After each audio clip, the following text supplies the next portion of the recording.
Thank you. We need to get back over to our Hannah Scholl. I mean, we've got those wet roadways and heavy drizzle. What do you call it? Aggressive drizzle. Aggressive drizzle this morning. There we go. It's causing some wet roadways. They could be a little slick. I'll show you that in just a second. But this is a look at our next system, which will be bringing us cooler temperatures and some rain, mainly in the overnight hours. So it's not going to make too huge of an impact on your weekend. It's a cold front stretching across the United States, an area of low pressure in the north. And that's bringing snow to Utah, over to Idaho, through Montana now. There's that area of low pressure. There's the cold front stretching all along. It's heading towards us as we speak, and it's going to be dropping our temperatures close to 20 degrees by the time we hit Saturday. But for today, our temperatures are going to be in the 60s. It's going to be warm. It's going to be windy. There's a look at Next Gen Live. We got a little bit of cloud cover through the state, as well as a couple showers down in southeastern Oklahoma.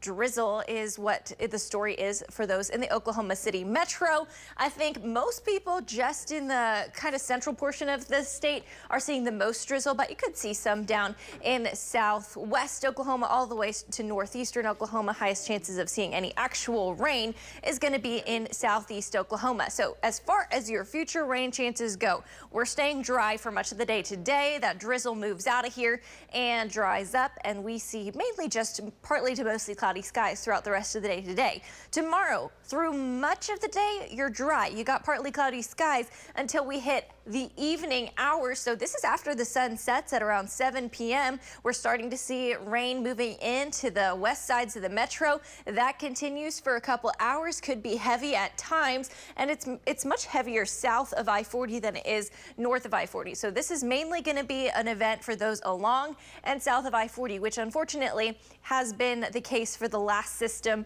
as well. So people who have already gotten a good bit of rain are seeing more rain again. And then we see another band just kind of along the Red River into early Sunday morning. But once we hit Sunday morning, the metro is done with that rain. So as far as rain totals go, again, pretty much very starkly drawn right along I-40 and south. We could see up to, I would say closer to about a quarter-inch here in Oklahoma City, half an inch in some spots, and highest totals are probably going to be down around the Red River. So it's not going to be a huge total kind of event. We could see some pockets of heavy rain, but a quarter of an inch, that's pretty good, especially when we are in drought. So here's a current view from our downtown camp. You can barely make out some of the things on the ground there. The Paycom Center all lit up, but we have heavy drizzle and a little bit of fog as well here as you head out the door this morning. 45 degrees. It is a little bit on the warm side. That's because of the cloud cover.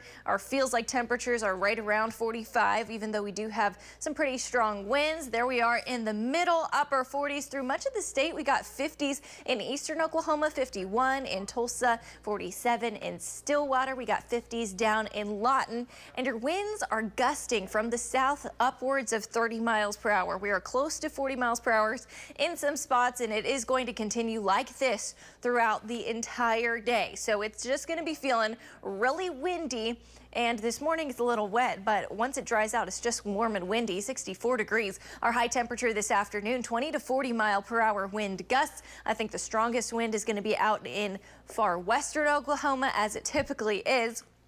And we see our fire danger ramp up as well. And then a cold front moves through overnight tonight. So it approaches through the day today. It's really off the panhandle throughout the day today, but then overnight it moves through. It drops our temperatures into the lower 30s and upper 20s for the overnight hours. And then tomorrow afternoon, we are in the 40s. So taking a look at your 9-day forecast, most of the rain chances, again, going to be overnight Saturday into Sunday. We warm back up into the upper 60s by Monday before another cold front drops our temperatures back down. Don't go anywhere. We got more news and weather for you coming up right after this. Stay with us.